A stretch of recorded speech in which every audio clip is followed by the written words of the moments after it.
ሰው እንዲሳደብ ልብ የለሽ ነው። ልብ የሌለው ሰው ማለት ነው። ልብ የሌለው ሰው ዳዊትን አይደግም ሰው። ዳዊት እግዚአብሔር ልብ ነው። ዳዊት የሚደግም ሰው የእግዚአብሔር ልብ አለ። አትሳሳቱ።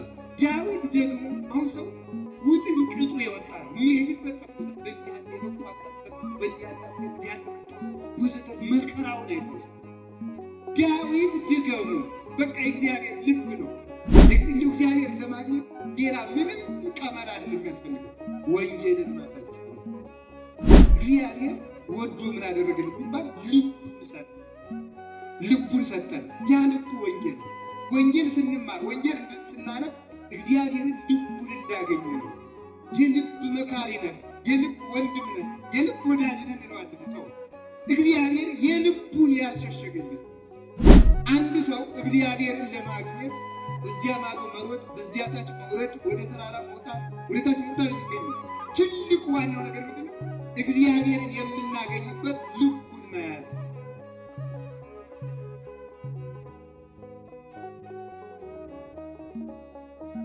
የምንማማርበት የትምህርታችን ኃይለ ቃል ኃይሉና ምሕረቱ በሚል ርዕስ ነው የምንማማረው።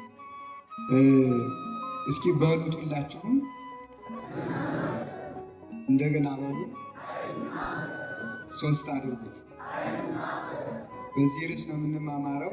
የቅዱስ ዳዊት መዝሙር 61 ቁጥር 11 ላይ የምናገኘው ኃይለ ቃል እንዲህ ይላል ቃሉ ምሕረ ነበበ እግዚአብሔር ወዘንተ ክመ ሰማይኩ። እግዚአብሔር አንድ ጊዜ ተናገረ፣ እኔም ይህንን ብቻ ሰማሁ።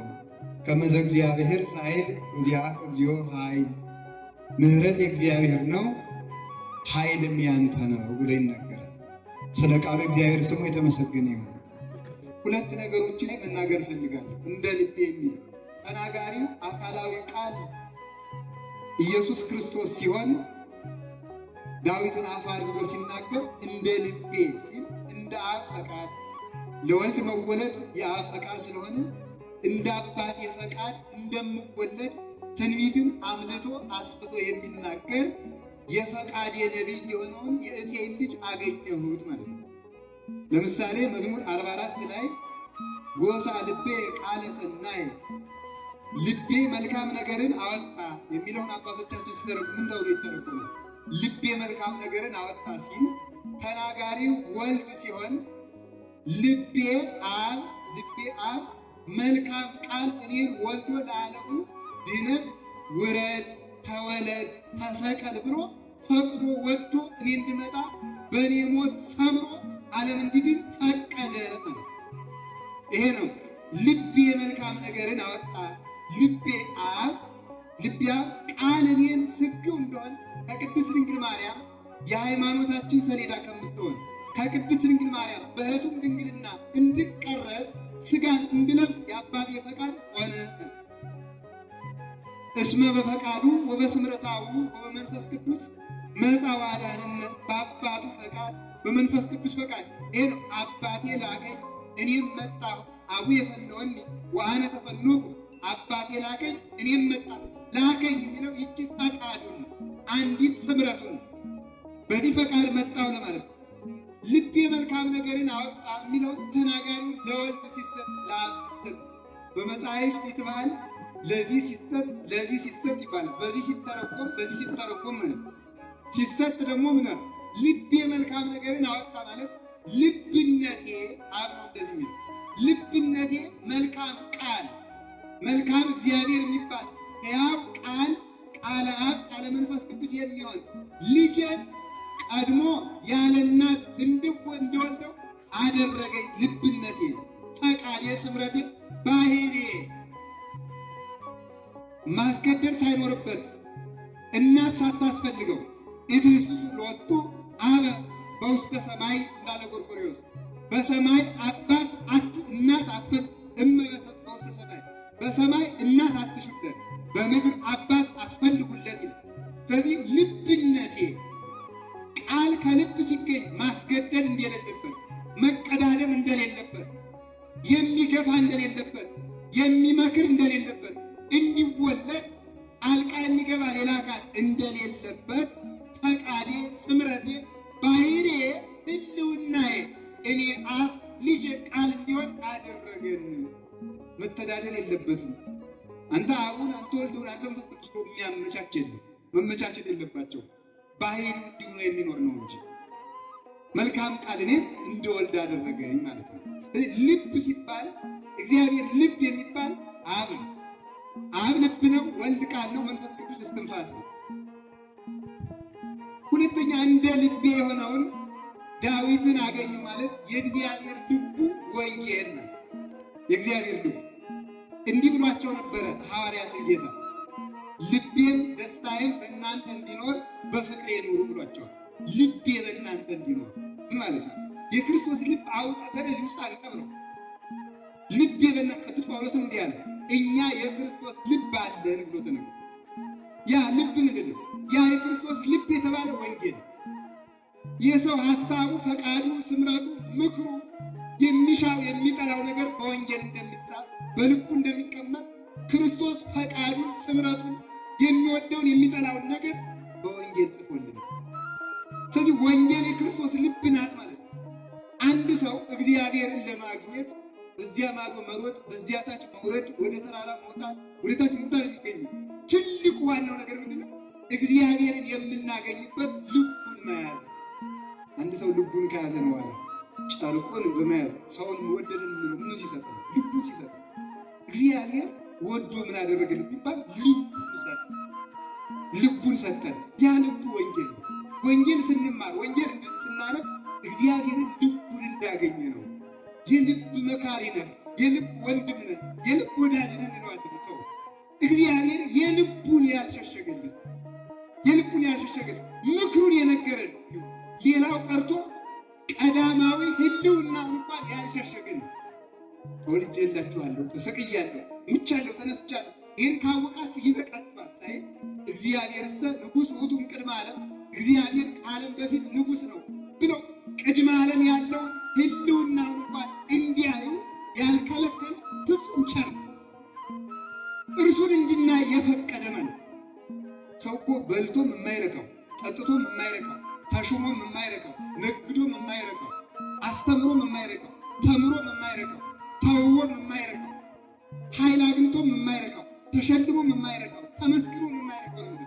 ወእጸግብ በላይ ስብሐቲከ ገጸ ምሕረትህን፣ አንድነትህን፣ ሦስትነትህን በማየት እጠግባለሁ እንዳለ ዳዊት የሰው ጥጋቡ ክርስቶስ ላይ ሲሆን ስለሚሆን የሰው መጥገቡ ገጸ ምሕረቱ፣ አንድነት፣ ሦስትነትን መያዝ ስለሆነ ያ በልብ ሲፈስ ክርስቶስ ከውስጥ መፍለቅ ይጀምራል።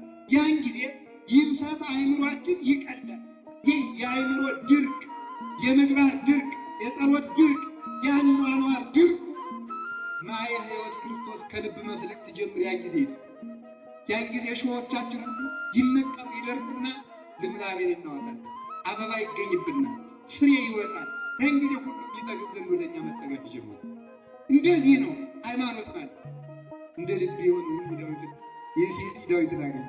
በእግዚአብሔር እንደ ልብ የሚለው ሰው ወንጌልን ያፈሰ እንደ እግዚአብሔር ለማግኘት ሌላ ምንም ቀመር አይደለም የሚያስፈልገው ወንጌልን ማፈሰስ ነው። አሁን በዘመናችን አንዳንዶቻቸው እንዲህ ያለ ነብይ ተገልጦ እንዲህ ያለ ነገር መጥቶ እዚህ ደርሶ ተመልሶ ምን አድርጉ ነው የሚሉ እነዚህ ነው አድርጉ የሚሉን ነገር ምንድን ነው? ጌታ ልቡን ነግሮናል። በቃ የልቤ ልቤ ይሄው ብሎ ወንጌልን ሰጠን። ቃሌን ጠብቁ በልባችሁ ከአባቴ ጋር መጥቻ አድራለሁ ብሎናል። ይሄን ማድረግ ነው የሚጠበቀው። ስጋዬን ብሉ ብሎናል፣ መብላት ነው የሚጠበቀው። እንደ ፈቃዴ ኑሩ ብሎናል፣ ይሄን ማድረግ ነው። ኦዘማ ይታምሩ ከመፍቁሩ ለዘላለም ጸላኢሁ ለእግዚአብሔር። እናንተ ዘማዋል ዓለምን የሚወድ የእግዚአብሔር ጠላት እንደሆነ አታውቁምን እንዳለ ዓለምን እንድንጠላ ነግሮናል። በቂ ነው ይሄ ለመዳን በሕጉ መኖር፣ ፈቃዱን መስራት፣ አንድነቱን ሦስትነቱን አምኖ ለዚያው ታምኖ መኖር ነው። ከዚህ በላይ ሌላ ሩጫ የለውም። ወንጌልን መፈጸም እና ዳዊት እንደ ልቤ የተባለ እንደ ወንጌል አስቀድሞ የኖረ ስለሆነ አበው ምን ይላሉ? መጽሐፍ ምን ይላል? የሚረግሟችሁን መርቁ፣ ቢያሳድዷችሁ ወደ ሌላቸው ሀገር ሽሹ፣ ግራ ጉንጭን ቢመታ ቀኝ ጉንጭን ስጥ ይላል አይደል? ስለዚህ ሳኦል እየፈለገው ዳዊትን ሲያገኘው ዋሻ ላይ ዳዊትን ፈልጎ ሲያጣ ሳኦል እንቅልፍ መጣበትና ተኛ። ሲተኛ ሲደክሙ ዳዊት መጣና ቀስ ብሎ የሳኦልን መሳሪያ ይዞ ምናል ይሄ ባለጌ ጌታችን የሚያሳድድ ነው የዳዊት ጋሻ ጃግሬዎች ሁሉ እንበላዋል። እግዚአብሔር በቀባው ላይ እጄን አላነሳም። እንደ ልቤ ማለት ወንጌልን ሳልሰራ አስቀድሞ እንደ ወንጌል የኖረ ነው። ወንጌል ሳትሰራ እንደ ወንጌል የኖረ እንደነዚያ መኖር ነው ክርስትና ማለት። እንደነዚያ አዲስ ኃጢአትም አይመጣም፣ አዲስ ጽድቅም አይመጣም። ከሆነው ነገር ሁሉ አንዳች አዲስ ነገር የለም። የሆነው የሚሆነው ያ የሆነው ነው ይላል ሰሎሞን። የሚሆነው እየሆነ ያለው ወደፊትም የሚሆነው የሆነው ነው። ኃጢአትም ያው ይደገማል። ዝሙትም፣ ግብረ ሰዶምም፣ ነፍስ መግደልም፣ በሰው ደም እጅን ማጠብም ክፍፍሉ የቆየው በዲያብሎስ የተወጠነው መልኩን እየቀየረ ይመጣል። ምን ይላል ሊቁ ሲናገር እንደዚህ ያሉትን ሰዎች ማለት ክደትን እያሻሻሉ የሚኖሩ ሰዎች አሉ። ክደትን እያሻሻሉ በአርዮስ ዘመን የነበረውን አሻሽለው በዚህ ዘመን ቴዎዶሲዎስ ነው እንደሚለው ተመልከቱ። ክደትን ማሻሻል የአርዮስን መድገም። ጽድቅም የድሮ ነው የሚሰራ፣ ኃጢአትም የድሮ። ዲያብሎስ የጠረገው መንገድ አለ፣ መላእክት የጠረጉት መንገድ አለ። ወይ በዚያ መሄድ ወይ በዚህ መሄድ ምርጫው የኛ ነው። እግዚአብሔር የጥንቱ ነው። እንደ ጥንቱ የኖሩ ያገኙታል። እንደ ጥንቱ የኖሩ ነገም የሚኖር ያው የትናንትናው እግዚአብሔር ትናንትም ዛሬም እስከ ዘላለም ድረስ ኢየሱስ ክርስቶስ ሕያው ነው። የትናንትናዎች ወደ እሱ በሄዱበት የሚሄዱ እግዚአብሔር ለትናንትናዎች በሄደበት ነው። የትናንትናዎች በተጎዱበት የሚሄዱ እንደ ትናንትናዎች ይጎዳቸዋል። እንዲያ እንዳይሆን እንደ አባቶቻችን ለመኖር ያልቃል። ሃይማኖት እንደሱ ነው። ስለ ዳዊት ስለዚህ ሰው ይሳደብ ልብ የለሽ ይላል። ልብ የሌለው ሰው ማለት ነው። ልብ የሌለው ሰው ዳዊትም አይደግም ሰው። ዳዊት እግዚአብሔር ልብ ነው። ዳዊት የሚደግም ሰው የእግዚአብሔር ልብ አለ። አትሳሳቱ። ዳዊት ደግሞ አሁን ሰው ውጥንቅጡ የወጣ ነው። የሚሄድበት ተቆጣ በእያለ የመቋጣት በእያለ ውስጠት መከራውን አይደርስ። ዳዊት ድገሙ በቃ የእግዚአብሔር ልብ ነው። ያን ጊዜ ዳዊትን ልቤ ነው ብለዋል። ይሄው ልቤ ነው ያልከውን የዳዊትን መዝሙር እየዘመርኩ ነው። ቃል አይታበልም ና ወደ እኔ ማለት ነው። ልባችን ያጣናው ዳዊት ስናቆም ውዳሴ ማርያም ሲሰለችን የየራሳችን ቀመር መስራት ስንጀምር ነው። በዚህ ነው ችግር መምጣት የተጀመረ። ስለዚህ የኔ ያህል ካልኳችሁ ስለ ዳዊት የኔ ያህል ከተናገር ወደ ርዕሱ ልምጣ። እግዚአብሔር አንድ ጊዜ የተናገረ እኔም ይሄን ብቻ ሰማሁ። እግዚአብሔር ስንት ጊዜ ነው የተናገረ? ያቤት መጽሐፍ ቅዱስ ይጣላል አይጣላም አይደለም? ምን ይላል? ሐዊ ላይ አንድ ሊቅ እንዲህ ብሎ ይናገራል። እኛ ከመጻሕፍት ጋር ስንጣላ መጻሕፍት እርስ በርሳቸው የተጣሉ ይመስሉናል።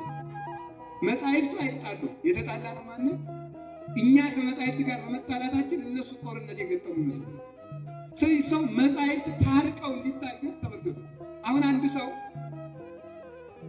ግንዱ ሰው መስሎ ቢታየው ያ ሰው ነው ይል፣ ይሄኛው ደግሞ ያኛው ሰው ነው ይል፣ ይሄኛው ደግሞ ግንድ ነው ታው ይለው። ችግሩ የግንዱ ነው የሰውየው የማን ነው? ያ ይታው ችግር ነው። ሁለት መነኮሳት ተዋልደው ሲኖሩ አንድ በአንድ ነው የሚኖሩት። አንዱ ምጽዋት ሲመጸውተው እኔ ወንድሜ ሳይመጣ አይበላም ወይ ትልቁን ለሱ ያስቀምጥለት። እንዲህ ሲኖሩ ሰይጣን ማጣላት ፈልጋ አንድ ቀን እንደተቀመጡ አንዲት ርግብ አመጣና በር ላይ ቁጭ አለ። ለአንዱ ጥቁር አልጓሳይ፣ ለአንዱ ነጭ አልጓሳይ።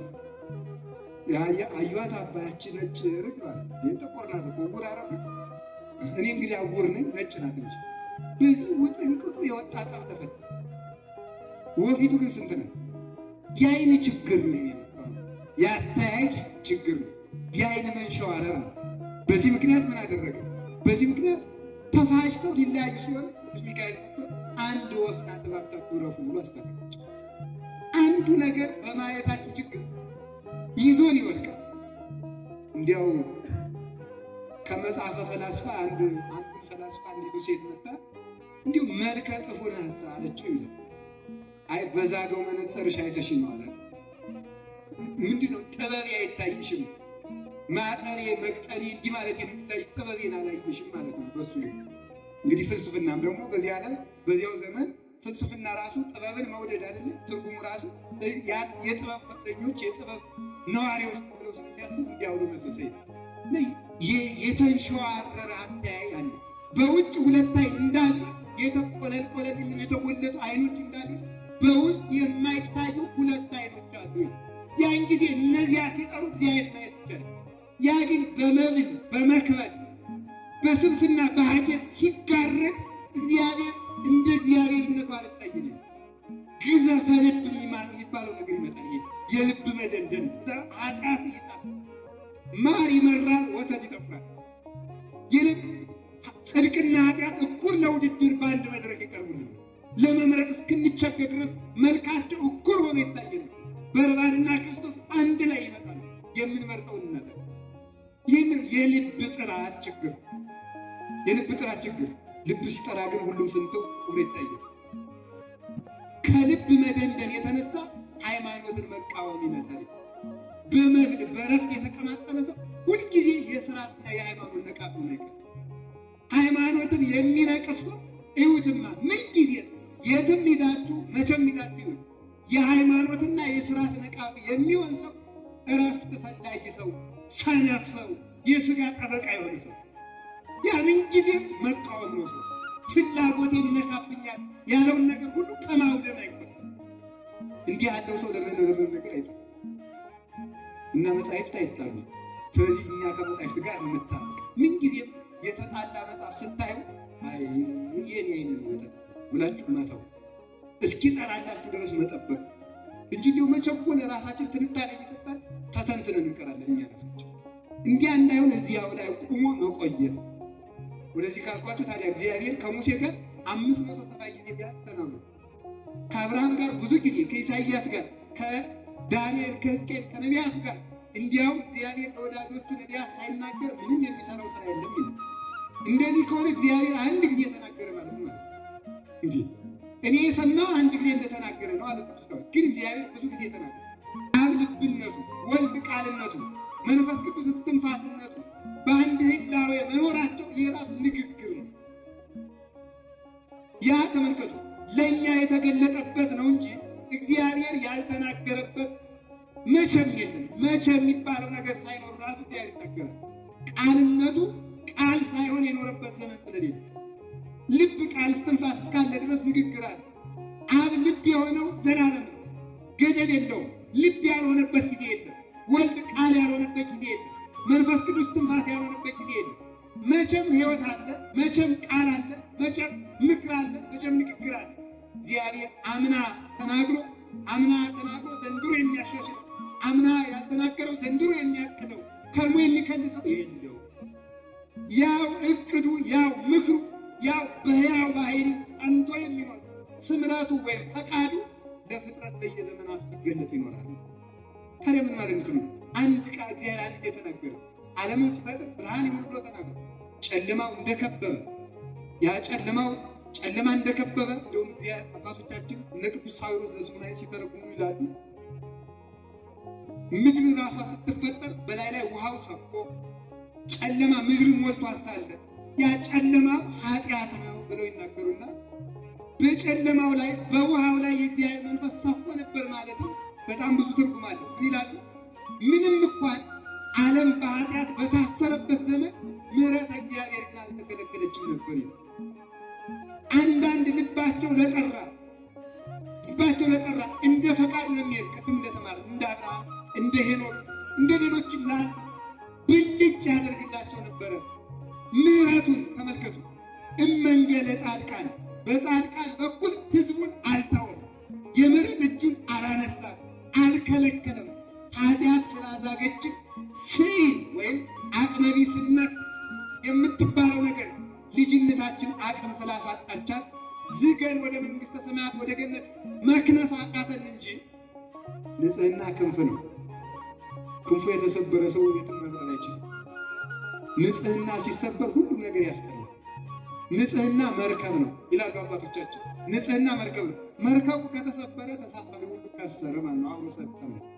ጭነት የተጫነው ዕቃ ያለ ወርቅ ብትሉት ዕንቁ ብትሉት ተሳፋሪው ንጉሥ ቢሆን ምን ቢሆን መርከቡ ከተሰበረ አብሮ መስጠም ነው።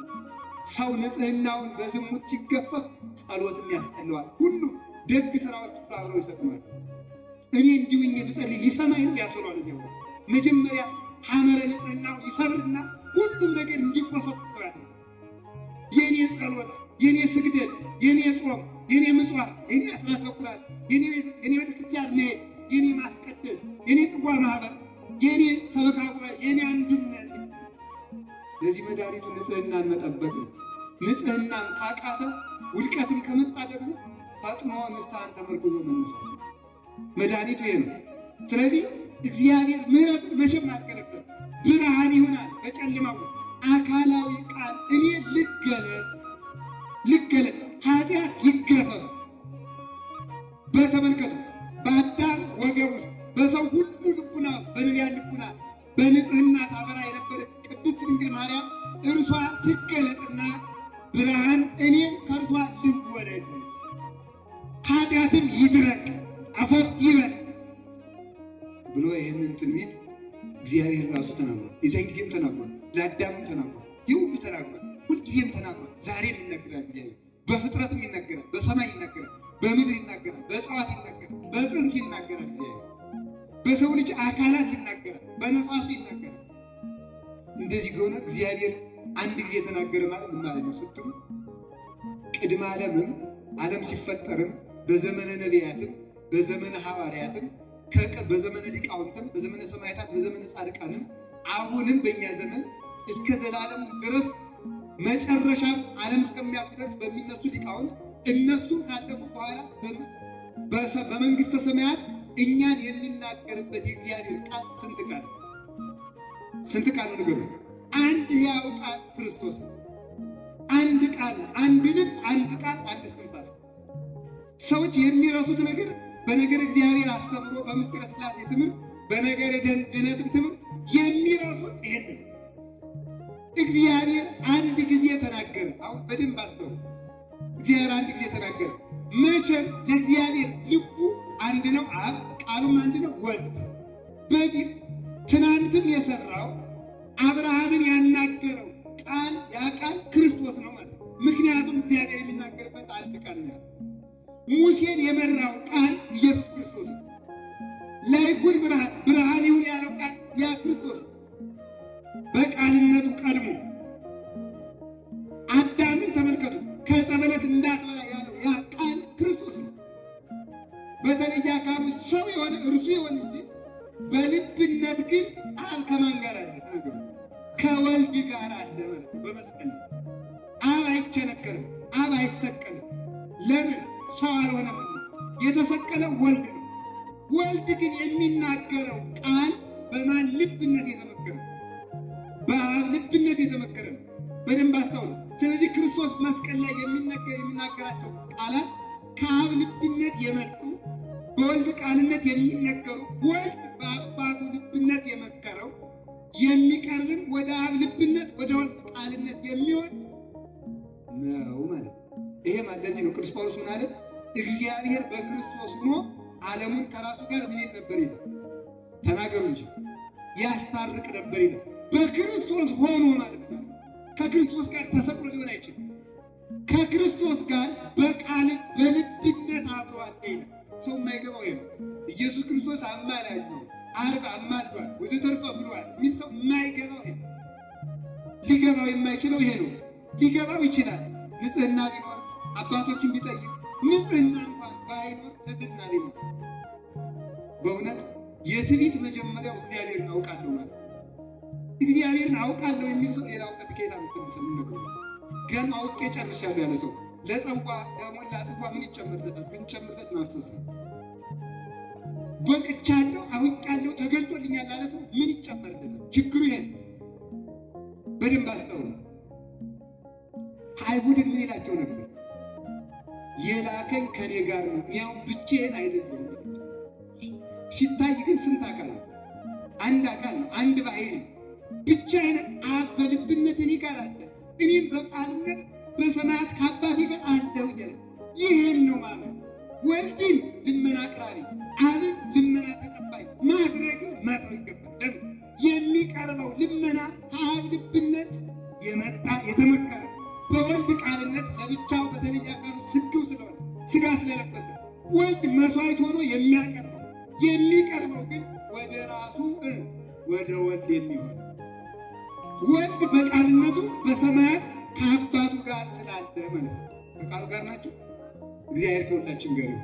ስለዚህ አሁን አንዳንድ ሰው እግዚአብሔር የሚባል በሰማይ እግዚአብሔር በሰማይ ኢየሱስ ደግሞ መሃል ክርስቶስ ደግሞ ትንሽ ማነው ሰው ደግሞ ትንሽ ዝቅ ብሎ ምን አይነት ጅልነት!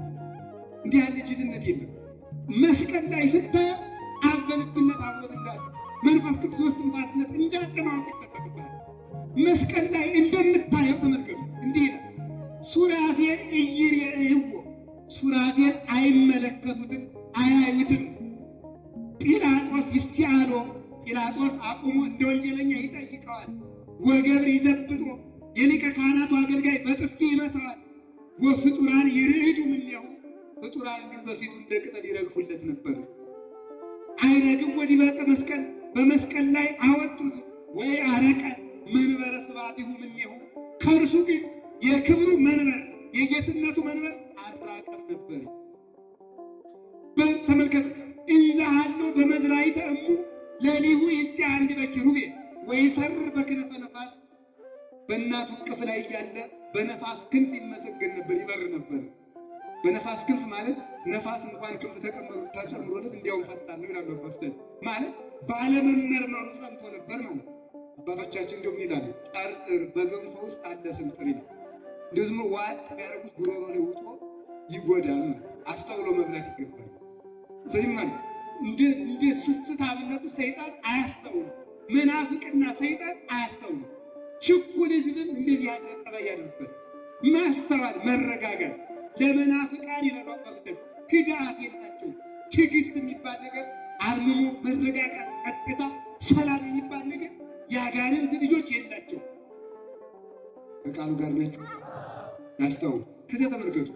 ሰይጣን ህብስትነቱን አየ። በህብስትነቱ ሲፈተን አለትነቱን አላየውምና በአለትነቱ እርሱን ሰባበረው። በህብስትነቱ እውጠዋለሁ ብሎ ነበረ። ሲሰቀል ሳየው ሲደማ ሲያየው በግነቱን አየ፣ እረኝነቱን አልተመለከተም። በበግነቱ ሲሰቀል በእረኝነቱ እንደሚቀጠቅጠው አላወቀም ነበር። ይህንን ማስተዋል የማይችል ዓይን የሰይጣን ዓይን ነው። ክርስቶስን በዚህ ዓይን የሚያዩት ሁሉ እየወደቁ ይኖራል። ማየት ማለት እንደዚህ ነው። እግዚአብሔር አንድ ጊዜ ተናገረን የሚያየን ብቻ ሰማሁ። አብ ልብ፣ ወልድ ቃል፣ መንፈስ ቅዱስ ትንፋስ ለእግዚአብሔር አንድ ቃል ነው። ስለዚህ ተመልከቱ። ኢየሱስ ክርስቶስ ትናንትም ዛሬም ያው ነው የተባለው ለዚህ ቅድም አለ።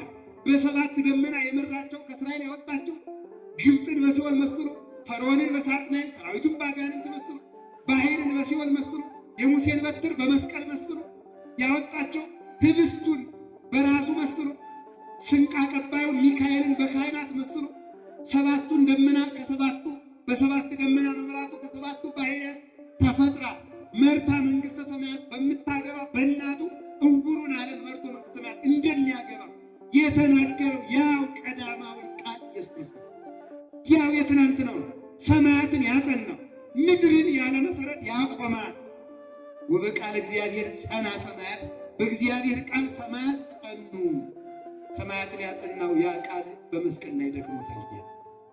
ያ ቃል ግን የሰማያት የምድር መሰረት የሰማይ ጠፈር መሆኑን ማወቅ ይገባል። ይጸውር ድደ ወይ ነብር ጠፈረ። በታች መሰረት ነው፣ በላይም ጠፈር ነው። ሲደክም ይህን ማስተዋል ነው። ደይቶ ስናየው ምድርን ሁሉ በአበቦች የሸፈናቸው ባለጸጋው አምላክ መሆኑን ማወቅ ማስተዋል ማለት እሱ ነው። ለካሳ የተደረገውን ነገር እንደ ድክመት መቁጠር ፍጹም ነው። እንደ ድክመት እንደ አማላጅ ነው። ያንንም እንኳን ያደረገውን የድነት ስራ ስንት ጊዜ ነው ያደረገው? ንገሩኝ። ስንት ጊዜ ነው የተናገረው? አንድ ጊዜ። እናቱን ያበሰራት ስንት ጊዜ ነው? አንድ ጊዜ። የተጸነሰ ስንት ጊዜ ነው? የተወለደ ስንት ጊዜ ነው? መልሱ እንጂ። አቤት። የተሰደደስ? አንድ። የተገለጠ ስንት ጊዜ ነው? አንድ ጊዜ። የተጠመቀ ስንት ጊዜ ነው? የተሰቀለ ስንት ጊዜ ነው? የሞተ ስንት ጊዜ ነው? የተነሳ ስንት ጊዜ ነው? ያረገ ስንት ጊዜ ነው? እሱ ነው። ያው ቃል ስለሆነ ለምን ነው ይኸው ሁሉ አንድ ጊዜ ያደረጋችሁ ነው? ቅዱስ ዮሐንስ አፈወርቅ ይላል ደካማ መድኃኒት ሁልጊዜ ሲደጋገም ይኖራል ይላል። ዕብራውያን በተረጎመበት ድርሰት ሐኪሞች ማልዳ 2 ማታ 2 ይላል። ለምን አንድ ጊዜ በዋጥ ነው ያሉ? ለምን? ይሄ ደካማ መድኃኒት ነው። ክርስቶስ ግን ጽኑ ፈውስ ስለሆነ አንድ ጊዜ የሰራው ስራ ዓለምን ለዘላለም ሲፈውስ ሲያድን ይኖራል። ያንን እርቅ በር አድርገው የሚመጡ የራሱ ማዳን ለፍጥረት ወደሱ መቅረብ በር ነው። እግዚአብሔር ራሱን ካልገለጠ በቀር ፍጥረት ወደሱ መምጣት አይችልም። ስለዚህ ያ ራሱ ፍጥረትን ያቀረበበት የድነት በር ያ ነው እርቅ የተባለ። ያ ነው ፍጥረትን ወደ ራሱ የሚያቀርብ ራሱ ፍጥረትን ወደ ራሱ የሳበበት ገመድ ያ ነው። በርን የነኝ ያልባትን ያ ራሱ ነው። በቃሉ ጋር ናቸው። ሕዝቤ ሆይ እና ወደ ምን ግባ አይደል? አቤት ወደ ቤት ግባ ነው። ቤት የተባለው ራሱ እግዚአብሔር አለቴ አምባዬ ነው አላለም? እግዚአብሔር አለቴ አምባዬ ነው መኖሪያዬ ነው ማለት ነው። ቤት ማለት ወደ እኔ ና ነው። እግዚአብሔር ራሱ በር ነው፣ ራሱ መኖሪያ ነው። ማስተዋል የሚጠበቀው ይሄ ነው። እግዚአብሔር አለቴ ነው። አለት ምን ያደርጋል? አለት ሽፍታዎች ለምን ይጠቀሙበት? ሽፍታውን እንቶ ድሮ አባቶቻችን ጠላት አገር ሊወር ሲመጣ ዋሻ ከዋሻ የተጠጋ ወታደር አይመታም። በኋላ እንዳይመጣ በኋላ የሚተኮሰው ማን ይመታል? ተናገሩ እንጂ አለት በፊት የሚመጣውን ደግሞ ሰውየው ራሱ አለ ማለት አስተውሉ። ራሱ እየተመታ አለቱ ራሱ እየተመታ ውስጡ ላይ የሚኖሩት ግን ነፃነት ይሰጣል። ክርስቶስ አለት ነው ማለት እንደ ለፍጥረት ቤዛ ሆኖ ራሱን አሳልፎ የቆሰለ የደማ መከራን የተቀበለ የታሰረ የተጠማ የተራበ የተቸነከረ የሞተ የተቀበረ እርሱ ነው። ለእኛ ግን በሱ በምናምን በምሕረት እጁ መካከል ላለነው ምሕረት ነው። ወደፊት ለሚኖረው ጦርነት ግን አዋሻው ውስጥ ያሉት ያውቃል ማለት ወደፊት ግን የእሱን አለትነት በሱ መሰረትነት አጋንንትን የምንዋጋው እኛው ነው። በሱ ቸርነት በሱ ኃይል በሱ ትጥቅነት ወንጌልን ተጫምተን ልክ ንጉሥ ወታደሮች ይልቅ ጫማ ጫምቶ ትጥቅ አስታጥቆ አክሊል ደፍቶ መለያ ሰጥቶ እንደሚሰጥ ለጫማ ወንጌልን፣ ለትጥቅ ንጽሕና፣ ለጋሻ መስቀልን፣ ለአክሊል መንግሥተ ሰማያት፣ ለልብስ ራሱን አልፎ አጋንንትን እንወጋቸው ዘንድ ያዘበተ ራሱ ከቃሉ ጋር ናችሁ። እግዚአብሔር ከሁላችን ጋር ይሁን። እሱን አንድ ጊዜ ተናገረ። ድነትን ያደረጋት አንድ ጊዜ ነው። ለምን ስትባሉ ጽኑ ፈውስ ስለሆነ። እስኪ ጽኑ ፈውስ ነው ምናላችሁ? ጽኑ ፈውስ፣ ጽኑ መድኃኒት ራሱ ኢየሱስ ክርስቶስ በመስቀል ላይ ሳለም አባቱ በሕልውና አብሮት ነበር። እሱም በሰማያት ከአባቱ ጋር በቀዳማዊት መንበሩ ጸንቶ አለ። ይህንን ማወቅ ነው። እግዚአብሔር አንድ ጊዜ ተናገረ። እኔ የሰማሁት ይሄን ነው። የሰማነው ትምህርት ይሄ ነው። ነቢያት ያስተማሩት፣ ሐዋርያት የሰበኩት፣ በነቢያት መሰረት የጸናንበት ሊቃውንት የተረጎሙት ትምህርት ይሄ ነው። ከዚህ የተረፈው ግን ኢየሱስ እንደዚያ ነው እያለ የራሱን ክርስቶስ የራሱን ኢየሱስ እየፈጠረ የሚኖር ሁሉ ሃይማኖት ሊሆን አይችልም። በቀናቸው ሃይማኖት እንድንጸና አምላክ ቅዱሳን ይርዳል። ታላቁ በእውነት የእግዚአብሔር ቤተሰቦች አንድ ማሰብ ይገባል ነገር አለ። በሃይማኖት ለመኖር ራሱ ማሰል ይገባል። አሁን ሰው ይሳላል። የሚሳለው እንዲህ ያለውም ሁለተኛ ዲግሪን መጀመሪያ ዲግሪን እንድመረቅ ያበቃኝ ለሚካኤል እንዲህ ያለ አመጣለሁ ይሄ እንዲህ ያለ ደግሞ ያበቃኝ እንዲህ ያለ አመጣለሁ ያለ ይሳላል። ልጄን አሜሪካ ቢሰጥልኝ ወዘ ተርፈ ቢት ጤናዬን ቢሰጠኝ ብዙ ሰው ይሳላል። እንዲሁ እግዚአብሔር በሃይማኖቴ ሊያጸናኝ ብሎ ተስሎ የሚያውቃለው ብዙ ይሄ ሃይማኖት እኮ ልንሳልለት ይገባል። ቴዎዶሲዎስ የተባለ ሊቅ እንዲህ ብሎ ይናገራል። ጸልዩ በእንተ ድካምነ ከመ ያጽናነ እግዚአብሔር በረድኤተ ሃይማኖት በዐቢይ ሳህሉ። እግዚአብሔር በቸርነቱ ብዛት በቀናች ሃይማኖት እንዲያጸና ስለ ድካማችን ጸልዩልን። ስለምናችን አለ? ስለ ድካማችን። አወቅኩ ስንል እንስታለን፣ ነጻን ስንል እንቆሽሻለን፣ ጽድቅ ሰራን ስንል እንበድላለን። በእግዚአብሔር ፊት ፍጹም ንጹሕ የምንሆንበት ጊዜ የለም። ስለዚህ ሁልጊዜም ስለ ድካማችን ይጸለያል። ድካማችን የሚረዱ አባቶቻችን አያሳጣም። ከዚያ ምን አለ? አቤቱ ምሕረት ያንተ ነው፣ ኃይልም የማን ነው? ተናገሩ እንጂ ምሕረት ያንተ ነው፣ ኃይልም የማን ነው? የእግዚአብሔር ነው። አሁን አስተውሉ፣ በደንብ አስተውሉ። እግዚአብሔር ምሕረቱ ይጠቅመናል አይጠቅምም? መዓቱ ይጠቅመናል አይጠቅምም?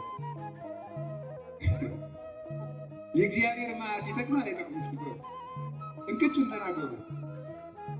ይጠቅማል አይጠቅምም? ከሁለቱም ያልሆናችሁ ስለሆነ የእግዚአብሔር መዓቱ ምሕረቱም ይጠቅማል ወይስ አይጠቅምም? ታውት በቃሽ። ከትምህርቱ እንስማ አብረን እንማራለን። እግዚአብሔር መዓት አለው፣ ምሕረት አለው፣ ኃይል አለው፣ ምሕረት አለው። ይህ ባህሪው ምሕረቱ እግዚአብሔርን አለማወቅ ለበደል ያበቃል። የእግዚአብሔርን ባህሪ ማወቅ፣ ባህሪ ማለት ለእኛ የገለጠውን ማለት እኛ ልንድንበት የገለጠውን እንጂ እግዚአብሔርን እንደ እግዚአብሔርነቱ አናውቀው። እሳትን ለማብሰያ ብቻ በመጠኑ ከተጠቀምነው ይጠቅመናል። በእጄ ልጨብጥህ ካልነው ደግሞ ያቃጥለን። እግዚአብሔር ልመርምር ካልነው ያቃጥለን። ደግሞ እንደ ቸርነትህ ብለን ለልጅነት የነገረን ብቻ ይዘን ነው የሚጠቅመን። ለመሪ ተጋሩ ሁሉም መላእክት ወሊቃነ መላእክት ምስለ ሁሉ ፍጡራን አሐተን እይክም ይርከቡ ሄዳን አይምሮተ ህላዌ ወደ እግዚአብሔር ይላል ቅዱስ ባስልዮስ ዘቂሳር። ሰራዊተ መላእክት ሊቃነ መላእክት ሱራፌል ኪሩቤል ከሁሉም ፍጡራን ጋር ቢሰበሰቡ ስለ እግዚአብሔር አንዱን እንኳን ባይሆን ማወቅ አይችሉም። የምናውቀው ለልጅነት የነገረንን ያህል። ታዲያ ከተነገረን ባህሪ አንዱ መዓቱና ምሕረቱ። ምሕረቱ መዓቱን አይቃወምም፣ መዓቱ ምሕረቱን አይቃወምም። በደንብ አስተውሉ። ስንኖር ምንጊዜም ለመዳን እነዚህ ሁለት ነገሮች ማወቅ ይገባናል። ስለ እግዚአብሔር መዓትና ምሕረት። ምሕረቱ መዓቱን አያስቀረውም፣ መዓቱ ምሕረቱን አያግደውም። ሁለቱንም ይፈጽማቸው። ለምሳሌ እግዚአብሔር ቃሉ አይሻልም። አስተውሉ። አዳም ዕፀ በለስን ከበላ ትሞታለህ። ይሄ ቃል ይሻላል አይሻልም? የማን ቃል ነው? የእግዚአብሔር ቃል። ስለዚህ አዳምን ማድረግ ነው። አዳም በደለ፣ በላ፣ ሞተ። ሙት አለው፣ ሞተ። ፈረደበት ማለት ነው። አሁን ፍርዱ ተፈጸመበት፣ ኃይሉ ተፈጸመበት ማለት ነው። እና ምሕረቱ የት አለ? ምሕረቱ ደግሞ ቀረ እንዴ?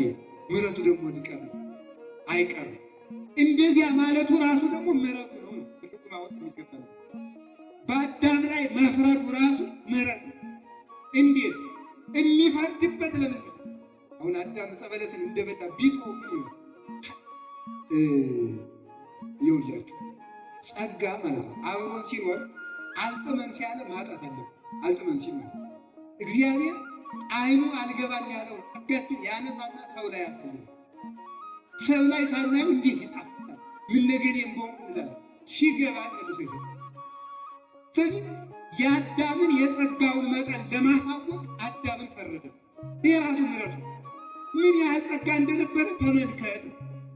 ድሮ የሰጠው ነገር ጠቃሚ አልመሰለም። ይኸውና መልሼ እሰጥሃለሁ። እንዲህ ነበር ስትራቀቅ ያለበስኩህን ጸጋ አታውሰው። ሲርብህ እንዴት ትኖር እንደነበር፣ ስትደክም የእረፍትን ጣዕም እወቃት። ስትደክም አጋንንት ሲከቡ ከመላእክት ጋር የመኖርን ጣዕም እወቃት። ስትታመም የጤንነትን ጣዕም እወቃት። ፍቶታት፣ እኩያት፣ አጣው፣ ርኩሳት፣ የረከሰ ሀሳብ ሲሰለጥንብህ ንጹሕ ሕሊና እንዴት ያለ ጸጋ እንደሆነ አስታውሰው።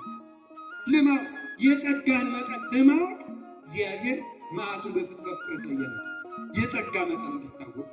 እሳት እንደሚያበስል እግዚአብሔር ፍጥረትን የሚያበስለው በመዓቱ ነው፣ በቁጣው ነው። ቁጣውን የሚነግረን ስለ ምሕረቱ ምክንያት ነው። አያችሁ፣ እግዚአብሔር ምሕረቱን በምን ውስጥ ይናገራል ነው ያልኳቸው። በምን ውስጥ ይናገራል? በመዓቱ ውስጥ ይፈጽመዋል። መዓቱን በምሕረቱ ውስጥ ይፈጽመዋል። ምሕረቱን በመዓቱ ውስጥ ይፈጽመዋል። ያለ ምሕረት አይኖርም እግዚአብሔር፣ ወይም ምሕረትን ለፍጥረት ያልሰጠበት ዘመን የለም። ይሄ ነው መዓቱና ምሕረቱ። ስለዚህ ከዚያ በኋላ ምን አደረገ? አዳም ሆይ አለ፣ ተስፋ ሰጠ። መጣና ተሰቀለና አይደለም አዳም ሲያድነው ሁለቱንም ጌታችን ኢየሱስ ክርስቶስ ፈጸመ። ጌታችን ዓለምን ያዳነባቸው ሁለት መንገዶች ምንድን ናቸው? ፍትሐ ጽድቁና ሳይለ ምሕረቱ ናቸው። ፍትሐ ጽድቁና ሳይለ ምሕረቱ በእውነተኛ ፍርዱና በፍጹም ቸርነቱ ማለት። ኃጢአትን የሰራ ሰው ለዘላለም ይሞታል። ያን የዘላለም ፍርድ መካስ የሚችል አቅልሎ የዘላለሙን እገዳ ማንሳት የሚችል ያስፈልጋል። ለዚያ ራሱ ነው የዓርቡ ውሎ ምን እንደሆነ ታውቃላችሁ? የእግዚአብሔር ሰው የዓርቡ ውሎ የፍጥረትን የዘላለም ዕዳ ሁሉ ተሸክሞበት ይዋል። የፍጥረትን ፍርድ ሁሉ በራሱ ላይ የፈጸመበት ፍርዱን በራሱ ላይ ፈጸመ። ነፃ ደዌ ነው፣ ደዌያችን ተሸከመ። ሕማማችን ተሸከመ የምንለው እኮ ለዚህ ነው። የእኛ ኃጢአት እሱ ላይ ዋለ ማለት አይደለም። ንጹሕ ነው። እስመ ንጹሕ አጠባያቲው ለእግዚአብሔር ቅቤ በእሳት ፊት መቅረብ አይችልም፣ ይቀር። በክርስቶስ ላይ የእኛ ኃጢአት ሆነበት ማለት አይደለም። አንዳንዶች እንደሚመስላቸው ሰው ካልተማረ ደፋር፣ አለመማር ከሃዲነት ሁኖ እንደ ቁንጫ ደፋር ያደረገ። ቁንጫ የምታከብረው ሰዋል ነገሩ ለከተማ ሰው ቁንጫ ያወገበው ይመስል በቆሎ ትምህርት ቤት በዚህ የሚገኘው ቁንጫ ደፋር የፈለገ ትልቅ ሰው ቢሆን እዚህ ላይ ጭንቅላቱ ላይ ተወጣበታል። ዝንብም እንደዚያው ደፋር ትልቁ ሰው ላይ ጭንቅላቱ ላይ ድፍረት ይመጣል። ክርስቶስ የተረገመ ሆኖ ዋለ ይላሉ አንዳንድ ሰው። ለቃላቸው እንኳን ምርጫ የሌለው ማለት ነው። የማንን የተረገመ ሰው ሊደርስበት የሚገባው የርግማን ዋጋ እሱ ሲደርስበት ዋለ። ሲደርስበት ዋለ። ያ ምንድን ነው? ፍርዱን መፈጸሙ ነው። ፍርዱ በሉ ቀድሞ ለበደልነው በደል ፍርዱን ፈጸሙ። አሁን ፍርዱ አልተጓደለም። ምሕረቱም ደግሞ አልቀረም። ምሕረቱን ደግሞ አለ ስጋውን ሰጠ። አናይሲዮ ጌጋዬ በደላችን አጥፍቶ የኃጢአታችን ሰው አቃጥሎ ገጸ ምሕረቱን ገለጸልን። የኃጢአት መጋረጃ ቀደለ። ተመልከቱ። ለበደልነው በደል ስጋችን ብላልን ደማችን ጠጣልን አንለው ነገር እሱ እንዲህ ያለ ጠባይ የለበት። ስጋችን ቢበላ ደማችን ቢጠጣ የኛ ካሳ ይሆን። ተመልከቱ። ደም የአትክልት ደም ላፈሰስን ሰዎች የመለኮት ደም እንድንጠጣ ተፈቀደ። እዛ በለስን ላፈሰስን ሰዎች አትክልት ላፈሰስ ዛፍ ለቆረጥን የክርስቶስ ስጋ ተፈተተል። ዛፍ ለቆረጥንበት አያችሁ የጸጋችን መጠን አስታውሱ። የፍዳውን መጠን ከማስታወስ የጸጋውን መጠን ማስታወስ ነው ፍጥረት የሚያቀር። ይሄ በደንብ አስታውሉ። አሁን የአዳም ጸጋው ምን ያህል ነው ብትሉ ዋጋው የክርስቶስ ደም ነው ማለት ነው። የምን ደም ነው? ተመልከቱ። ያቺ ብድል ያቺ ያጣት በጸበለስ ያጣት ጸጋ የክፍያዋ መጠን እግዚአብሔርን ዋጋ የምታደርግ ናት ማለት መልአክ ያለ መልአክ ዋጋው የማይ ነቢይ ዋጋው የማይ ሰማይና ምድር ዋጋው የማይ እግዚአብሔር ዋጋ ሆኖ የተሰጠባት ናት። ስለዚህ የሰው ዋጋው ምንድን ነው ስትሉ እግዚአብሔር ነው። እስኪ የሰው ዋጋው እግዚአብሔር ነው። አሁን ዋጋችሁ ተቆጣው እሱ ዋጋ ነው። ሲጋራ የሚያጤሰው አፉን በጢስ ሲያቃጥል የሚለው ዋጋውን ስለማይሆን የክብሩ መጠን ስለማይገባው የሚሰክር መላእክት ዘመዶቹ እንደሆነ ያወቀ ሰው ቢሆን የሚፈርስ የሚበሰብስ ዘር እየቆጠረ ለምን ይመታል? አገሩን የረሳ ሰው መንግሥተ ሰማያት ሀገሬ ያለ ሰው ለምን በዚህ በምድራዊ ቁራንቁር ሲጣደግ ለምን በዚህ ቆራቆሳል? ዘመዶቹ መላእክት አባቴ እግዚአብሔር ያለ ሰው የሚጠፋ ዘር አይቆጥር።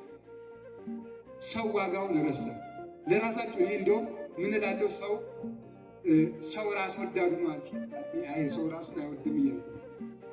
እንትቀበሉት አትቀበሉት አለው። እናንተ ራሳችሁን ትወዳላችሁ? ራሱን ከወደደ ሰው ያቆርበዋል አይደል? እንዴ ከወደደው ራሱ ለሚወድ ሰው ጥሩ ነገር ማድረግ ጥሩ ነገር ከክርስቶስ ጋር እንደም በላይ ይሄ ራሱን ይወደው ያቆርበዋል፣ ይጸልይለት፣ ኪዳን ያመጣዋል። ሰው ራሱን አይወድም ራሱ እንዴ ሲራቅ ይላል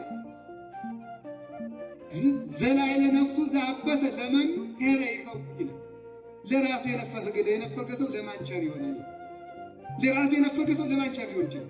ቸርነት የሚጀምረው ከራ ለራሱ ቸር የሆነ ሰው ስለ ሰው ድነት ያስባል። ሰው በሰው መጥፋት እኮ የማያስበው በሰው ደም እጁን እየታጠበ የማይቆረቁረው ራሱን ስለማይገባው ለራሱ ዋጋ ያስታርሳል።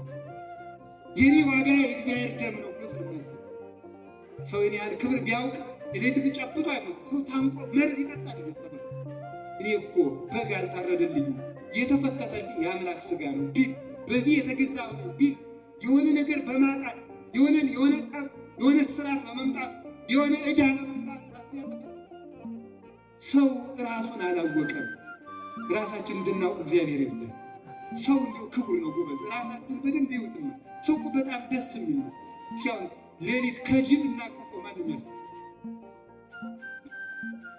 ምን ታገኝ ነው የምትፈሩ? ሰው ታገኝ ነው የምትፈሩ? ታሪክ ነው። ሰው ታገኝ ነው። ለምንድን ነው ሰው ግሩም ሰው ይፈራል፣ ሰው ይታፈራል። ሌላው ቀርቶ ሰው ለምን እንደሚቆራ ታውቃለህ? ሰው ለምን እንደሚቆራ የሚቆራ ራሱ እኮ ተመከሩ። እንግዲህ ይቆራ ጥሩ ነው ለቀነው ሰው የሚቆራው ራሱ ለምንድን ነው? ሰው የሚቆራው ልዑል እግዚአብሔር ከፍ ማለት ይፈልጋል። ግን ከፍ ማለቱ ራሱን በኃጢአት ስለሚያደርግ ከፍ ማለት በንጽህና በቅድስና መሰላል እስመ ሰዋስወ ትሕትናሁ ለብእሲ ይቅራ ይልቆቱ ውስተ ሰማይ ይላል አባ ጊዮርጊስ ኢትዮጵያዊ። የሰው ትሕትናው መሰላል ሆኖ ወደ ሰማይ ያሳርገዋል። እንደዚያ ሲሆን ከፍ ይላል። ከፍ ማለት የምንፈልገው እግዚአብሔር ራሱ ልዑል እግዚአብሔር ስለፈጠረ ነው። የገድለ ተክለ ሃይማኖት ጸሐፊ ምን ብሎ ይነገራል? እስመ ዝውረ ዝውራን ለአኮነ የልዑላን ልዑል ፈጥሮናልና እኛም ልዑል መሆን እንፈልጋለን ብሎ ይነገራል። ከቃሉ ጋር ናቸው። እግዚአብሔር ከሁላችን ጋር ነው። እግዚአብሔር መዓቱም ይጠቅማል፣ ምሕረቱም ይጠቅማል። አብ የፈጸማቸው ኃይሉንም ነው፣ ምኑንም ነው የፈጸማቸው? ምሕረቱንም ነው። ለዚህ ነው ቅዱስ ያሬድ አርአየ ስልጣኖ ላዕለ ሞት፣ በሞት ላይ ስልጣኑን አሳየ ብሎ የተናገረው። በሞት ላይ እግዚአብሔር ካልሆነ በቀር የሞት ዳኛ የለም፣ የሞት ባለስልጣን የለም። ስለዚህ የክርስቶስን አምላክነት ከምናውቅባቸው አንዱ መሞቱ ነው። ሞቱ ራሱ ኃይሉን ይገልጣል። እንዴት እየሞተ የሚቀጠቅጥ የለም። ሰይጣንን ቀጠቀጠው፣ አርቆ ከመንገድ አወጣው ተብሎ ተጽፏል። እየሞተ ሰማይን የሚያንቀጠቅጥ ምድርን የሚያረግ የለም። ይህ የኃይል ባለቤት እግዚአብሔር ብቻ። ስለዚህ በሞቱ ስልጣኑን አሳየ። በሞት ላይ ስልጣኑን አሳየ። እስኪ በሞት ላይ ምኑን አሳየ? ስልጣኑን አሳየ። ኃይሉንም ምሕረቱንም ፈጸመ። እንደ ምሕረቱ ስኩ በውስተ መቃብር ሆኖ በመቃብር ተቀበረ። እንደ ኃይሉ ሞትን ድል አድርጎ እውር አድርጎ የሞትን ችንካር አወል አድርጎ እኛን ለዘላለም የሚወጥበትን ከእርሱን በኃይሉ በስልጣኑ ቀዶ ያነሳ። ኃይሉና ምሕረቱ በዚህ ነው የተፈጸመው። ሌላው ቀርቶ ሲኦል አሁን እንዲሁ ሲኦል ትገባላችሁ እያለ የሚነግረን ራሱ ቸር ስለሆነ ነው? ጨካኝ ስለሆነ? አሁን አንድ ሰው እኔን ማታ እንዲያው አናቴን ፈልጦ መጣል ፈልግ አባ ጠብቀኝ ማታ አናቴን እላለሁ ይለኛል። ተደብቆ ማፍለጥ ነው አይደለም? ስለዚህ ከነገረኝ እኔ እደብቃለሁ፣ ታውቃለህ። ስለዚህ ጌታ ሲኦል እቀቅላችኋለሁ፣ በዘላለም እሳት እጥላችኋለሁ ማለት ነው። ግልባጩ ነው። እባካችሁ ሲኦል አትግቡብኝ፣ እባካችሁ ሲኦል እንድትገቡ አልፈልግም። እንዲህ ያደረገ ሰው ሲኦል ይገባል ማለት እንዳትገባ እንዲህ አታድርግ ነው። መፍትሄውን እየነገረ ነው እሱ ራሱ ምሕረቱ ነው። እና መዓት ሲነገር አይወድም። ዛሬ ሰው በጣም ስለቀለለ ቀለል ያለ ነገር የሚወስድ እግዚአብሔር እንደዚህ ነው። ወዮላችሁ የሚባል ነገር ተው ኑሮ ራሱ ከብዶና ማለት ይችላል። በጣም እኮ ችግር ነው። መልመድ አለብን። ገሃነም ኋላ ከሚከብደን ዛሬ ከበድ ያለ ነገር ሰምተን ከበድ ብለን ቢቀልልን ይሻላል። አይሻልም? ይሻላል። እግዚአብሔር መዓቱን በምሕረቱ ያቀልልን። ዛሬ የተፈጸመው እሱ ነው። ትምህርቴን ልጠቅልለው። ዛሬ እግዚአብሔር ለነነዌ ሰዎችም ያደረገው ይሄ ነው። አሁን ለምሳሌ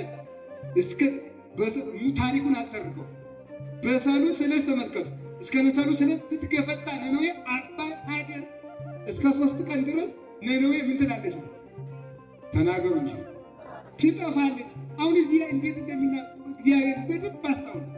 ምሕረቱንም ምኑንም እያሳየ መዓቱንም እያሳየ ነው። እኔ ያለ ኃያል እንደሆንኩ መወቁ። ስለዚህ ተመልከቱ፣ ፈራጅነት አይታጎልምና እፈርድባቸዋለሁ አለ። ግን ደግሞ ፍጥረቶቼ ናቸውና ማጥፋት አልፈልግም ነው ዮናስና ተመልከቱ። መፍረድም ይፈርዳል፣ ምሕረቱን ያደርጋል። ዮናስም ሄዱ ተላከ። ሙሉ ታሪኩን ምስጢሩን የዕለቱን በቀስ ብለን ሌሎች መምህራን ይተረጉሙልን። እኔ አሁን ከርሴ ጋር የሚገናኙ ብቻ ነው። ስለዚህ 3 ቀን አስተማረ።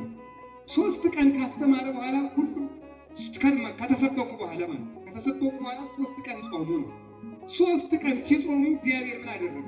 በምን ነው 3 ቀን ሲጾሙ ምሕረቱ መታጎል መዓቱ አይታጎል አጠፋችኋለሁ ብሎ እሳት ላከና ከዛፉ ከቅጠሉ ትንሽ እንዲበላ አደረገ። በሰው ላይ የመጣውን መዓት በምን አሳለፈ? በዛፉ በቅጠሉ በአፈሩ አሳለፈ። መዓቱም አልታጎለም ተደርጓል፣ ምሕረቱም አልታጎለም ኖሯቸው ይህንን አደረገ። ስለዚህ መዓቱን አንፍራው፣ የእግዚአብሔርን ቁጣውንም አነሳው። እግዚአብሔር ቅዱሳንን ለቅድስና ያበቃቸው በመዓቱና በምሕረቱ ነው። ሲኦልን እያሰቡ ይፈራሉ፣ መንግሥተ ሰማያትን እያሰቡ ይነቃሉ። ዛሬ ሰዎች በሙሉ ጾም እንጂ እግዚአብሔር ቸር ነው። ጸልይ እንጂ እግዚአብሔር ቸር ነው። ተው እንጂ ዝሙት አትስራ እባክህ ቸር ነው። እኛ ማለት መች ክፉ ነው አለ ማለትም አለ ነው እንወቁ። ይሁዳ በመልእክቱ ያለው እንትን ለመላእክት እንኳን አራራላቸው አይደለም ነው። በድለን ከተገኘን ልጆቹ በመባል ብቻ ዋጋ ነው። ፍርድ አይቀርልን። ፍርዱንም እንውደደው፣ ምሕረቱንም እንውደደው። ፍርድ ቅን ነው። እግዚአብሔር ፍርዱ ጻድቅ ነው። በሽታ ቢያመጣብን እንድንታሰብ ያደርገን፣ ጦርነት ቢያመጣብን ቀን ፍርዱ ነው። እሱ ለማርታት ነው፣ ለማቅናት ነው። የተጣመመን ያቀና ዘንድ እግዚአብሔር ጠማማ በበዛ ቁጥር እየወረወረ የሚጥል አይደለም። እንደ አናጺ ያለ ነው እግዚአብሔር። ራሱ ዝቅ ብሎ ራሱ በምሳሌ ስለመሰለ አይሁድ ምን ይላሉ? የጠራቢው የዮሴፍ ልጅ ምን አሉና የጠራቢው የዮሴፍ ልጅ ታሪክ ክርስቶስን አባቶቻችን ሲተረጉሙ እንደሚሉ ተመልከቱ። ጠራቢ ማለት አናጺ ነው አለ። የአናጺ ሰማያት ወምድር የአብ ልጅ ነው። እነሱ የጠራቢው ልጅ ልጅ እነሱ ደግሞ ሊቃውንት ማለት እነሱ ሰደብነው መስሏቸው ነው እንጂ የሰማይና የምድር አናጺ የአብ የባሕርይ ልጅ ማለት ነው። ታዲያ ተመልከቱ አናጺ ጠማማ በመጣ ቁጥር እያወጣ ከታለ የጠማማ ዘመን ነው። ቤት ለምን ይሰራል? ስለዚህ ምንድን ነው የሚያደርገው? ምንድን ነው ጠማማ የበዛበት ነው ማለት ነው። ምን ያደርጋል? ካበቀው ላይ በአናጺ ቋንቋ መመገዝ ይባላል። ይከረክረዋል ማለት ነው። በመጋዙ ፍላጭ እንጨት ያስገባበታል። ሲቀና ቅኖች በሚውሉበት በጣራው ላይ ያስቀምጣል። ተመልከቱ፣ እዚህ ላይ ተመልከቱ። ፍላጎቱ አለ። ለቤት መስሪያ እንዲያገለግል ፈልጎታል። ደግሞ ጠማማ ነው። መሀል ላይ አከረከረና ምን ጨመረበት? ስንጥቅ እንጨት አድርገና አቀና። እግዚአብሔር ተመልከቱ፣ በጾም በጾም ጸሎት እንዲያሉ ምግብ ማጣት መሰቃየት እንዲያሉ ነገሮች ለእኛ መቅናት የሚሆነው ቀኖች በዋሉበት እንድንውል ጠማማዎችን ለማቅናት እንዲያሉ ነገሮችን ያደርጋል። ስለዚህ ጾምን የሰጠን እንዲቀናበት፣ ጸሎትን የሰጠን ጠማማነታችን እንዲቀና ነው። ተመልከቱ፣ እግዚአብሔር በተጣመምን ቁጥር ውጣ ያለ ዘካርያስ ልጅ ትወልዳለች። እምቢ አይደለም። ምንድን ያለው? አይኔ አርጅቻለሁ እንዴት ሆነ ሲል የራስ ጉዳይ ነው። እኔ ትወልዳለህ ብዬ ነበር እምቢ ካል ተው ብሎ ልጁን ነስቶታል። አፉን ዲዳ አድርግና እዚያው ላይ ምኑ ሰጠው? ልጁ ሰጠው። ብዙ ትርጉም አለው። ነግራችሁ እዚህ ጋር የምትገናኘው እዚያው ጠማማዋን ቀና አድርጎ መስጠት ማለት እግዚአብሔር እንደዚህ እዚያችሁ እያቃና ቆንጠጥ እያደረገ ይሰጣል። እና ቁንጥጫን የማይቆነጠጥ ልጅ ዲቃላ ነው የሚለው። ብርድ መመታትን መጾምን ከፈራን ዲቃሎች ነን እንጂ ልጆች አሉ። እንዲህ ያለውን ነገር በድፍረት መቀበል ይጠበቅብናል። ባለሟሎቹ እንሆን ዘንድ ማለት ወይም አይኑን አላጠፋው አንደበቱ ተቀርጥር ተናገረች። አንደበቱን ያቺ ቆንጠጥ አድርጎ ልጁ እስከሚወልድ ድረስ እዚያው ላይ ቅን ልጅ ያለሙ ደስታ የሆነ ዮሐንስን ሰጠው። እግዚአብሔር በመዓቱም በምህረቱም ይጠቅመናል። ስለዚህ እንደ ኃያልነቱ ያጽናን፣ እንደ ምህረቱ ይማረን። ስብሐት ለእግዚአብሔር።